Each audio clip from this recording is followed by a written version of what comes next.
second day content is going to be focused on single arm strength and working with the legs in a dual situation. So our single arm strength pull work, we'll have the rings out again, and the pull work is going to be a single arm row. I want to start again like I did with our first day by putting my target in contact, having my chest and thumb contacting as the target. And then we release slowly.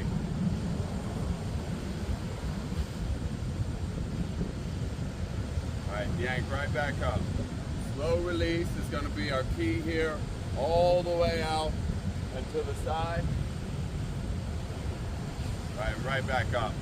And then our single arm push work, we'll be using that T-stabilizer, which we see a little bit in our warm-ups. But our T-stabilizer push work is going to be either with a high plank, right, just working back and forth with the arm straight throughout, right, or we can put in our push work and each time come up to the stabilized position with 3 points. After our T-stabilizers, we've got our good mornings, which can be done unloaded. Our feet can set up however we want them to. But good mornings is I've got a nice extended spine and I'm hinging at the hip. You see the spine is not compromised. And then we can end up loading that. I'm working like a deadlift. Right, but we never compromise the spine, and we're really working on the hinge in the hip. And then the ATG squat, or the ass to grass, we'll be working full range squats as well. And again, we can load this pattern by having one of our loads on hand, right? But we want to get way down into our range as best we possibly can for our squats. After we do our arms and legs, we'll get to the core. Our core work is going to involve a V-sit twist, which I can do with my feet on the ground. And I want to get that nice extended spine, lean back a little bit, and touch to either side. I can also float the legs, right? If I can work a full, set here. We can also work with straight legs and really challenge the core. We also have crab reachers, which is where I'm going to post up into our crab, and if removing a hand is too much, we can just work the tabletops here as well, and we can glide on tabletop.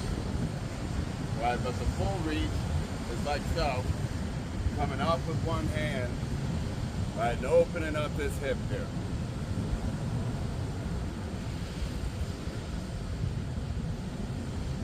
And big reaches each time on the crab reacher. And then our other exercise is going to be the toe tap out. So after we get those, we hit a set of toe tap outs where I'm bringing the feet out from a high plank position, or if we want to get more, we can always add in a push. All right, but we want to get the leg up as high as I can, trying to maybe make that plane with my fingers and toe, okay? And then we can also work our push from this angle too. Here, here. After that, we move into our stamina or our cardio section. And the double click involves a little bit of a jump. And if jumping's kind of out of the question, we just go and take the volume down. Right, just little jumps. And that's the first part. And the full expression would be like so though. Right, I'm popping up and clicking my heels. And then my hands go to the ground. And I click the heels again. We call it the double heel click. Click, click. And this one can get a lot of fun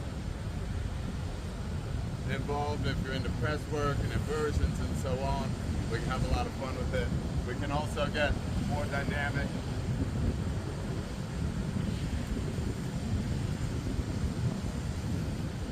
So on, a lot of fun with that one. So we'll hit about 10 of those, and then we'll get our medicine ball and do our throws. Then the beach, we've got massive open space, so there's a couple things we can do. We can lift and slam them, right? Or we can throw them into free space. Right, and we'll have to, of course, watch our group mates on this. this one, well, we'll do about 10 throws, and then we do our run lap, which can either be into the ocean or up to the top of the dune. It's going to be a challenging one, and I can't wait to see you there.